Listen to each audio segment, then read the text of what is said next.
एक छोटे से गांव में रामू नाम का एक गरीब लकड़हारा रहता था। वह रोज जंगल जाता, लकड़ी काटता और उसे बेचकर अपने परिवार का पेट पालता। लेकिन उसकी सबसे बड़ी ताकत थी उसकी ईमानदारी। एक दिन कुछ ऐसा हुआ जिसने उसकी जिंदगी बदल दी। एक दिन रामू जंगल में पेड़ काट रहा था। पेड़ के पास ही एक गहरी नदी बह रही थी। जैसे ही उसने कुल्हाड़ी चलाई, छपाक से उसकी लोहे की कुल्हाड़ी सीधे नदी में गिर गई। अब क्या होगा? उसके पास सिर्फ वही एक कुल्हाड़ी थी। अब वो क्या करेगा? रामू बैठकर रोने लगा। हे भगवान, अब मैं अपने परिवार को कैसे खिलाऊंगा?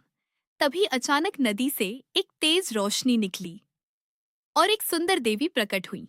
देवी बोली, बेटा, क्यों रो रहे हो? रामू ने सच्चाई से सब बता दिया। देवी नदी में गई और बाहर आई।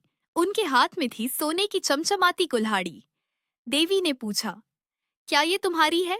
रामू ने बिना सोचे कहा, नहीं देवी जी, ये मेरी नहीं है। देवी फिर से नदी में गई।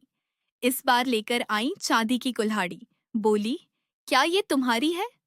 रामू ने फिर कहा, नहीं, ये भी मेरी नहीं है। अब क्या होगा? क्या उसे उसकी असली कुल्हाड़ी मिलेगी? देवी तीसरी बार नदी में गई और इस बार लाई साधारण लोहे की कुल्हाड़ी। रामू की आंखें चमक उठीं। हाँ देवी जी, यही मेरी कुल्हाड़ी है।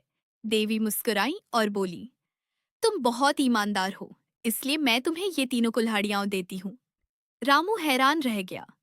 सोने, चांदी और अपनी लोहे की कुल्हाड़ी तीनों मिल गई।